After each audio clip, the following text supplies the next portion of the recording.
नरसिंह मेहता, सब लोग उनके भाव से भली भांति परिचित हैं। आप सोचिए, किसी भी भक्त का चरित्र उठा करके देख लीजिए और मुझे ला करके दे दीजिए कि महाराज जी इनका समाज ने अपमान नहीं किया। सबका किया। नरसिंह मेहता जी के साथ तो इतना आगे तक चला गया समाज। नागर वंशीय ब्राह्मण थे श्री नरसिंह मेहता जी। जूनागढ़ गुजरात में निवास करते थे। केवल इसलिए उनको अपने समाज, अपनी जाति से बहिष्कृत कर दिया क्योंकि वो नृत्य करते थे कीर्तन में, क्योंकि वो ठाकुर जी के श्रृंगार रस का गान करते थे। ठाकुर जी के हर प्रकार का रस है, वीर रस भी है, सौम्य रस भी है, ज्ञान रस भी है, वैराग्य रस भी है। और हम आप सब लोग जो चर्चाएं ज्यादा सुनते हैं वो ठाकुर जी का श्रृंगार रस है, ठाकुर जी का प्रेम रस है। तो उस काल में नरसिंह मेहता प्रेम रस, श्रृंगार रस गाते थे, तो लोग इसलिए उनका अपमान करते थे। गोपियों के संग रास कर रहे हैं, इस विषय को नरसिंह मेहता गाते थे तो लोग बाग उनकी अवहेलना करते थे। प्रिया जी के साथ ठाकुर जी निकुंज में क्या लीला कर रहे हैं, इस रस को नरसिंह मेहता गाते थे तो लोग बाग उनका अपमान करते थे। और कभी कभी कीर्तन करते करते जब नृत्य करने लगते थे तब तो महाराज सबने कहा अब तो अति हो गई, तो क्या करें। तो नागर वंशीय ब्राह्मणों ने मिल करके नरसिंह मेहता जी को अपने कुल जाति से बहिष्कृत कर दिया कि हाँ अब तुम हमारी जाति के नहीं हो। नरसिंह मेहता बोले मेरा दोष? बोले क्योंकि तुम नृत्य करते हो, तुम गाते हो, और गायन में भी ठाकुर जी का श्रृंगार रस गाते हो, इसलिए हमको यह शोभा नहीं देता। जिन जिन लोगों ने नरसिंह मेहता जी को बहिष्कृत करने के लिए अपील की थी अपने समाज के बड़े लोगों से, वे सब लोग नगर के बाहर जो वैसा नृत्य होता है वो देखने जाते थे, उसमें राजी होते थे, उसमें प्रसन्न होते थे, उन गानों को सुनकर के सुखी होते थे। और नरसिंह मेहता जो ठाकुर जी का रस गाते उनका बहिष्कार करवा रहे थे। नरसिंह मेहता बड़े प्रसन्न होकर के लौटे घर को, तो किसी ने रास्ते में पूछा आज तो बहुत बुरा हुआ, इतना बुरा नहीं करना चाहिए था आपके साथ, बताओ अपने वंश से, अपने कुल परंपरा और अपनी जाति से ही आपको बहिष्कृत कर दिया। नरसिंह मेहता बोले नहीं बहुत अच्छा हुआ। बोले क्यों? पहले परिवार ने घर से निकाल दिया तो परिवार का बोझ चला गया सिर से, उसके बाद भाइयों ने अवहेलना कर दी तो भाइयों का भी संबंध टूट गया, एक जाति का और समाज का एक भार और था वो भी चला गया। अब कुछ नहीं, अब मैं अकेला हूं, अब तो और कीर्तन करूंगा और नृत्य करूंगा और आनंद करूंगा। आपका उद्देश्य क्या है, ये बड़ी बात है। नरसिंह मेहता कहते मेरा उद्देश्य ये सब है ही नहीं, ये लोक रंजन करना, समाज की परवाह करना, ये मेरा उद्देश्य नहीं है। मेरा उद्देश्य ठाकुर जी हैं, मैं क्यों चिंता करूं इन सब की। ये लोग लगे हैं लड़ने झगड़ने में, मेरे को खींचने में, मेरे साथ उल्टा सीधा करने में, मेरा ये उद्देश्य ही नहीं। मेरे उद्देश्य श्याम सुंदर है, मैं उससे ना भटकूं बस। और मुझे लगता है ये सब ठाकुर जी ही करा रहे हैं मुझे उन तक पहुंचाने के लिए। तो नरसिंह मेहता जी के पिताजी का श्राद्ध था, घर से निकाल दिया था इनको। लेकिन आपको अब कभी नरसिंह मेहता जी का चरित्र सुनाएंगे विस्तार से।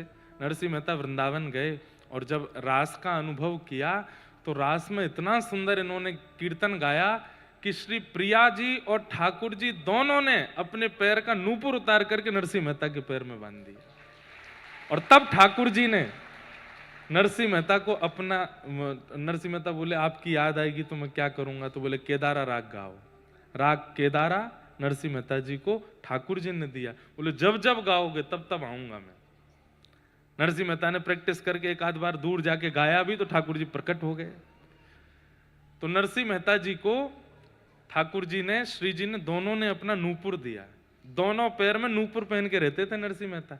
जब चलते थे तो गांव के, नगर के लोग हंसते थे, देखो है आदमी नूपुर पहन के छम छम करता डोलता है। अब किसको बताएं वो कि ये भाई ठाकुर जी ने पहना है मुझे। तो नरसिंह मेहता जी का वैभव इतना बढ़ गया, घर परिवार ने तो निकाल ही दिया था, लेकिन जब वैभव बढ़ जाता है तो सब गैर भी अपने मानने लगते हैं। जब आप पे कुछ भी नहीं होता तो सब लोग आपका तिरस्कार करते हैं। जब आपके पास सब कुछ हो जाता है तो अड़ोसी पड़ोसी भी कहते हैं ये हमारे पड़ोसी, हम जानते हैं इनको। कबीरदास जी के घर भगवान श्री राम रूप बदल करके गए, लक्ष्मण जी को भी रूप बदलवा करके ले गए, हनुमान जी को भी रूप बदलवाया, सबके रूप बदलवा करके और बैलगाड़ियों में खूब सारे रत्न आभूषण आदि सब लेकर के गए। नगर में जाके बोले भैया कबीरदास कहाँ? बोले कौन कबीरदास? हम नहीं जानते। सब गांव के लोग बोले अरे वो कबीरदास कहाँ है? बोले हम नहीं जानते। सब लोग अरे कौन कबीरदास? सब लोग इस प्रकार से उनका सब करने लगे। इधर देखो सब लोग, देखो सुनो, अब लास्ट डे है आज कथा का, कल से तान दुपट्टा सोना आप लोग। तो लेकिन लोग बाग बोले यार ये कबीर के बारे में जानते सब थे, लेकिन सब मना कर रहे हैं हम नहीं जानते। सबने कहा ये इतने सारे लोग आए हैं, बैलगाड़ियों में सामान भर के आए, कबीरदास का परिचय पूछ क्यों रहे हैं? तो मना तो करते गए हम नहीं जानते कहाँ है, कौन कबीर, हमारा कोई संपर्क नहीं है। पर देख सब रहे थे अपने घर के बाहर से कि होगा क्या। तो एक में किसी ने बता दी, बोले ये है कबीरदास का घर। तो घर में पहुंचे तो कबीरदास जी नहीं थे, परिवार के लोग आए, बोले जी कहिए। बोले हम कबीरदास जी से बहुत सारा हमने वस्त्र आदि वो बुनते हैं, तो कई सारे हमने वस्त्र लिए, उनके वस्त्र का जो वेतन होता है ना वो देने के लिए आए हैं। बोले क्या वेतन है? बोले हटाओ भाई कपड़ा हटाओ। बैलगाड़ियों से कपड़े हटाए तो हीरे जवाहरात मोती सोना माणिक जाने क्या क्या बैलगाड़ियों में भरे। हनुमान जी राम जी लक्ष्मण जी सब रूप बदल करके आए थे लेके बैलगाड़ी। तो कबीरदास जी के घर से बोले आप शायद गलत पते पे आ गए हैं, हमारे कबीरदास जी का इतनी संपत्ति नहीं हो सकती। वो तो इतना ही कपड़ा बनाते हैं कि आज का भोजन बन जाए, मतलब इतना ही कपड़ा बुनते हैं कि बेच के आज की प्रसादी की व्यवस्था हो जाए, कल की प्रसादी भी अगर उस कपड़े से मिलती है तो कबीरदास जी रखते नहीं है। इतना सारा वेतन लेके आप आए, निश्चित गलत पदे पे हैं, कोई और कबीरदास होगा। बोले हम उनके बारे में पूछ रहे हैं, रामानंदाचार्य जी के शिष्य कबीरदास। बोले हाँ रामानंदाचार्य जी के शिष्य तो यही है। बोले हाँ तो उन्हीं का ही है। बोले वो कहाँ है? बोले वो तो घर बार छोड़ के चले गए कहीं पे। बोले उनको ढूंढो। घर के लोग बोले हम तो 2-3 लोग हैं, हम कैसे ढूंढेंगे, इतने में अड़ोसी पड़ोसी हम ढूंढ के लाते हैं, हमें पता हो वो कहाँ गया होगा। अरे हमारे संग खेला है बचपन में, वहां बैठता था, इधर का जाता था, कभी हमसे ये पूछता था, हमारे घर तो भोजन किया एक बार। सब लोग आकर के राम जी रूप बदल के आए थे, सब उनको आके घेर लिए। अरे कबीरदास जी तो एक बार मेरे साथ छत पर सोए थे, मेरे साथ वहां किया था, ये किया था। राम जी बोले अभी तो तुम मना कर रहे थे कि तुम जानते ही नहीं हो। अरे मुझे लगा कोई और कबीरदास हो, ये तो हमारा लंगोटिया यार, हम जाते ढूंढ के लाते। तो जब संपत्ति दिखती है ना लोगों को, संपत्ति दिखे, नाम दिखे, ऐश्वर्य दिखे, वैभव दिखे, तो गैर भी अपना संबंध निकाल लेते हैं। नरसिंह मेहता जी को पहले सबने अपमानित करके बाहर कर दिया, लेकिन जब ठाकुर जी का साक्षात्कार हुआ, ठाकुर जी ने ऐसा भवन बनवा करके नरसिंह मेहता का कर दिया व्यवस्था कि अब तो सब देखते हैं और सब कहते हैं इनसे हमने मित्रता रखी होती तो हम पे भी थोड़ी कृपा होती। आज उनके भैया आए और नरसिंह मेहता जी से बोले कि पिताजी का श्राद्ध है घर पे, हम दोनों तो भाई ही हैं, आप आ जाना श्राद्ध में। नरसिंह मेहता बोले हाँ भैया, आप पिताजी का श्राद्ध है तो आऊंगा ही मैं, जिनकी कृपा से मुझे सब कुछ प्राप्त है मैं आऊंगा, लेकिन आप प्रारंभ कर देना, सुबह उठ करके सेवा पूजा संध्या वंदन और ठाकुर जी का बड़ा उत्सव आदि का क्रम रहता है, उससे निवृत्त होकर मैं आऊंगा। भैया को क्रोध आ गया, बोले कि पिताजी का श्राद्ध है, अभी भी तुझे ठाकुर जी की पड़ी है? बोले ठाकुर जी की नहीं पड़ी, ठाकुर जी मेरे सर्वस्व हैं, उनकी सेवा करके ही मैं आ पाऊंगा। तो भैया नाराज होकर के बोले बिल्कुल आने की जरूरत नहीं है, मत तू यहीं कर लेना अपना, बिल्कुल मत आना, तो कोई गरज पड़ी है? एक तो हम बोलने आए हैं कि पिताजी का श्राद्ध आ जाना, तू अभी भी कह रहा है सेवा करके आऊंगा। नरसिंह मेहता बोले ठीक है मैं यहां कर लूंगा। भाई ने जाकर के सब ब्राह्मणों से कहा ये वो करेगा, इसके यहां कोई भी मत जाना श्राद्ध कराने के लिए। ध्यान से सुनिएगा।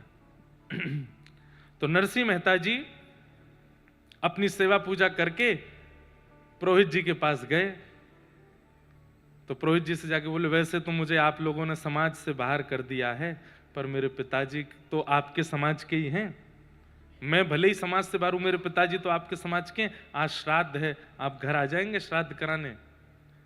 तो पुरोहित जी बोले, हम तो आपके भैया को वचन दे चुके हैं, वहां हमको श्राद्ध कराने जाना है, आपके यहां कैसे आएंगे? आप कोई और व्यवस्था कर लो अपनी। तो ठीक है, दूसरे पुरोहितों के पास गए तो दूसरे पुरोहितों ने कहा कि हमको तो इतना धन दक्षिणा देनी पड़ेगी, इतना ये करना पड़ेगा, और देखो तुमको सब समाज के लोगों ने बहिष्कृत कर दिया, तो सब समाज के लोगों को तुमको प्रसाद पवाना पड़ेगा। नरसिंह मेहता जी बोले, ठीक है हम करेंगे व्यवस्था, व्यवस्था तो नहीं है पर करेंगे। अब समाज के 400 परिवार थे, उन लोगों को तो हंसी आ रही थी, बढ़िया है 400 लोग इसके घर पहुंचेंगे और ये नहीं खिला पाएगा तो इसकी और अवहेलना होगी और इसकी निंदा होगी, हम सब समाज के लोग आएंगे, तुम व्यवस्था करो। नरसिंह मेहता बोले ठीक है। एक सेठ जी बहुत प्रेम मानते थे, नरसिंह मेहता जी का कीर्तन उनको बहुत प्रिय था। सेठ जी के पास नरसिंह मेहता गए, बोले मेरे घर पर श्राद्ध होना है, ब्राह्मण आएंगे, आप कुछ मुझे मोहर दे दीजिए तो मैं उनको प्रसाद पवा दूंगा, उसके बाद वापस कर दूंगा। सेठ जी बोले एक शर्त पर। बोले क्या? पहले बैठ के यहाँ कीर्तन सुनाओ, आपका कीर्तन बहुत अच्छा लगता है। नरसिंह मेहता बोले श्राद्ध है घर पे और मेरा कीर्तन में फिर मन लग जाता है, फिर मैं उठ नहीं पाता। बोले हम उठा देंगे आपको कि भाई श्राद्ध है, उठ जाओ, अभी कीर्तन सुनाओ। नरसिंह मेहता बोले ठीक है। लिए करताल और नरसिंह मेहता ने जैसे ही गाना प्रारंभ किया, महाराज एक बार वो प्रवेश करते कीर्तन में, फिर वो निकलते नहीं थे। महाराज झंकृत होने लगता था वातावरण, नृत्य करता था नरसिंह मेहता के कीर्तन पर। मुझे गुजराती ज्यादा आती नहीं तो उनके कीर्तन में सुना था, कैसे बढ़िया बढ़िया मधुर कीर्तन गुजराती में। नरसिंह मेहता गावे और सेठ जी उछल उछल के नृत्य करें। ठाकुर जी ने मन में विचार किया, अरे नरसिंह, वहां ब्राह्मण नागर वंशी सबरे ब्राह्मण 400 परिवार इकट्ठे हो रहे हैं घर पे, और वहां सबका श्राद्ध करना हो, ये यहाँ कीर्तन कर रहा है, क्या करें? तो ठाकुर जी नरसिंह मेहता बन के चले गए, और नरसिंह मेहता बनकर के घर पे गए। पत्नी से बोले, ए देवी देख कितने सारे ब्राह्मण आए हैं, जल्दी कर प्रसादी बना। बोले कहां से बनाऊं प्रसादी, रसोई में तो कुछ है नहीं। अरे तू जब नहाने गई थी मैंने लाके सब धर दिया, देख तो सही। भीतर जाके देखा तो आटा दाल चावल सब बड़ी मात्रा में भरा था। अब तो पत्नी बोले अभी बनाती हूँ। तुरंत लग गए महाराज अमनिया करने, सब सामग्री बनाने। नरसिंह मेहता भी बीच बीच में जाके सामग्री सिद्ध करावे। ब्राह्मणों को सब आप बैठो, बस थोड़ी देर दो, अभी बस प्रसादी सिद्ध हो रही, श्राद्ध आदि। ठाकुर जी ने नरसिंह मेहता के पिता का श्राद्ध अपने हाथ से किया, क्योंकि नरसिंह कीर्तन में व्यस्त है। नरसिंह अभी कीर्तन कर रहा है अपने हाथ से। ठाकुर जी जिसका चिंतन कर लें वो मुक्त हो जाता है, जिसका श्राद्ध कर दे उसका क्या होगा। सब ब्राह्मण तो सब बैठे थे, बोले अभी तक तो सब ठीक ठाक सही चल रहा है, देखते हैं क्या पवाएगा। और फिर तो असली तो मजा तब आएगा जब दक्षिणा की बारी आएगी। 400 परिवार के लोग, कम से कम 1,500 हजार लोग थे वहां पे, सबको प्रसादी पवा रहे हैं। ठाकुर जी अपने हाथ से सबको खीर परोस रहे हैं, सबको जो जो सामग्री सब परोस करके दक्षिणा की बारी आई। ब्राह्मण देवता बोले अब तो नरसिंह मेहता बहुत बढ़िया पवाया तुमने, प्रसादी दक्षिणा बांटो। जी, जो रूखी सूखी हो स्वीकार कीजिएगा। बोले तुम दो तो सही। एक एक पोटली भर करके महाराज उसमें 12-12 सोने की मोहर सबको बांटी ठाकुर जी ने अपने हाथ से। वे जैसे ही दक्षिणा लेवे, बाहर देख के बोले कंकड़ पत्थर भरे हैं क्या? भीतर खोल के देखे तो सोने की। सब नरसिंह मेहता को देखते रह गए। अब तुम्हारा सब आशीर्वाद दें। और कहे नरसिंह मेहता आज तो तुमने आनंद कर, तृप्त कर दिया सबको, सब आनंद कर दिया। अरे आप बस आशीष बनाए रखो, अपना कृपा बनाए रखो, सब प्रसन्न रहो। अब वो सब ब्राह्मण निकले वहां से। वहां थोड़ी दूर पे भैया भी अपने पिताजी का वो कर रहे थे, एक ही पिताजी का श्राद्ध दोनों भैया कर रहे थे। वहां 10-15 बड़े बड़े विद्वान वेदज्ञ नागरवंशीय जो विद्वान थे वो सब वहां पे प्रसाद जीम रहे थे। वहां वेद मंत्र का पाठ चल रहा है, बड़ी विधि विधान से सब कुछ चल रहा था। दक्षिणा की बारी आई तो भैया ने, उस काल में सबसे बड़ी दक्षिणा होती थी 1.5 रुपया। 1.5 रुपया दिया। तो 1.5 रुपया देख करके भी बोले 1 रुपया देते हैं सामान्य लोग, 1.5 दिया है। वाह भाई, आनंद कर दिए भाई नरसिंह मेहता जी के बड़े भैया ने। बोले अब नगर में जाके बताएंगे, 1.5 रुपया मिला हमको। जैसे वो सबरे ब्राह्मण निकले, यहां से वो 10-5 ब्राह्मण निकले, सामने से 1,500 की भीड़ आ रही थी। तो सब बोले कहां से भाई इतने सब तुम सब कहां से आ रहे हो? अरे महाराज पूछो मत, नरसिंह मेहता ने अपने पिताजी का श्राद्ध किया। हाँ हाँ आया तो था हमारे पास भी, पर हम तो व्यस्त थे, हमने मना कर दिया। बोले फंस गए आप तो क्यों? क्या प्रसाद, क्या कुछ, दक्षिणा क्या दी है बताओ? हमको 1.5 रुपया दिया। वो 1.5 रुपया, 12 सोने की मोहर, और एक को नहीं सबको। अब तो महाराज वो सब आपस में एक दूसरे का मुंह देखें। नरसिंह मेहता ने दिया। बोला हाँ, हमारी तो भाई 1.5 ही हम बहुत समझ रहे थे।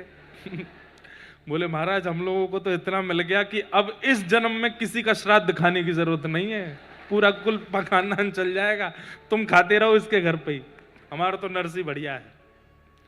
ठाकुर जी सब कर करा के पत्तल वत्तल दोनों पति पत्नी, ठाकुर जी पति बन गए, नरसिंह मेहता पत्नी के साथ पत्तल उठा करके सब धर के हाथ वाथ जिम के, बोले लाओ देवी अब हमें पवाओ।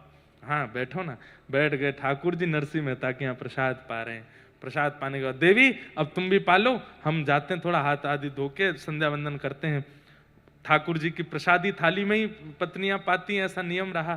तो पति की प्रसादी थाली में बैठ करके वो जिमने लगी। ठाकुर जी हाथ धोने के बहाने गए, वहीं से अंतर ध्यान हो गए। नरसिंह मेहता का कीर्तन वहां पूरा हुआ।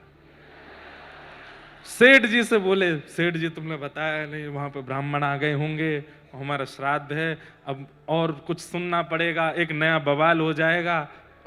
अपने वंश से निकाल दिया, कुल से निकाल, अब गांव से भी निकाल देंगे। सब बैठे होंगे, अरे हमसे गलती हो गई, अब क्या करें? बोले अब क्या करें, अब तो जाता हूं मैं। जैसे ही पहुंचे तो वहां देखा तो पत्नी जिम रही थी। नरसिंह मेहता बोले तुम प्रसाद पा रही हो? ब्राह्मण नहीं आए अभी तक, पिताजी का श्राद्ध होना था, सबको पवाना था, फिर देवी ये है कि क्या किया आपने? अभी ब्राह्मण आए नहीं, उन्होंने पाया नहीं, फिर उसके बाद मैं पाऊंगा, फिर पाना होता है। क्या बात कर रहे हो आप? संध्या करके सब भूल गए क्या? हो तो गया सब पापा करके चले गए, आज क्या बढ़िया सुंदर आपने पाया, और अभी क्या क्या बोल रही हो? अरे आप ऐसे क्यों बचकानी हरकत करते हैं? हो तो गया श्राद्ध, 1,500 ब्राह्मण आए थे, सबको बढ़िया पवाया आपने, 12-12 वैसे इतना कहां से लाए इतना सोना? सबको 12-12 सोने की मोहर बांट करके आप पाए, संध्या करने गए तभी तो पा रही हूं मैं। नरसिंह मेहता घुटने पर बैठ गए। बोले देवी सब हो गया, पूरा वृत्तांत बताया। बोले आप ही घूम रहे थे। नरसिंह मेहता के नेत्र सजल हो गए। मैं नहीं था, द्वारिकाधीश आए थे, मेरे रूप में द्वारिकाधीश आए थे। पूछ रहे हैं कहां बैठे थे, कहां चले थे, मुझे दिखाओ तो। बोले यहां बैठे थे। नरसिंह मेहता उस स्थान को हृदय से लगा। मैं कहां चले थे? बोले यहां चल रहे थे।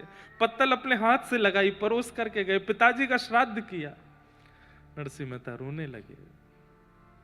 मैं इस योग्य नहीं हूं नाथ, आप कितना करते हैं मेरे लिए, क्यों करते हैं मुझसे इतना स्नेह, क्यों करते हैं मुझसे इतना प्रेम? आप अपनी पत्नी को हृदय से लगा के बोले भाग्यशाली हो, ठाकुर जी आए थे, मैं तो व्यस्त था वहां कीर्तन में। भरोसो दृढ़ इन चरणन केरो, भरोसो दृढ़ इन चरणन के। बंधुओं, अपने गुरु के प्रति और अपने गोविंद के प्रति इतना विश्वास रखो कि पैर कटने की स्थिति भी आ जाए ना तो भी विश्वास ना डगमगाए, वो विश्वास ना जाए उनसे। घर परिवार का बहुत सगा संबंधी भी, उसके साथ भी कोई घटना घट रही है तो भी ठाकुर जी को दोष मत दो कि नाथी क्या कर रहे हो आप। नहीं, हर परिस्थिति को प्रसाद मानो। कितनी भी भयावह स्थिति जीवन में क्यों ना आ जाए, अपने विश्वास को मत जाने दीजिए। नहीं नहीं ठाकुर जी, इसमें आपने कुछ अच्छा भला ही सोचा होगा, मैं आपका कीर्तन, आपकी सेवा, आपकी कथा, इसको नहीं छोड़ सकता, चाहे जीवन में जो होता रहे मैं तो करूंगा।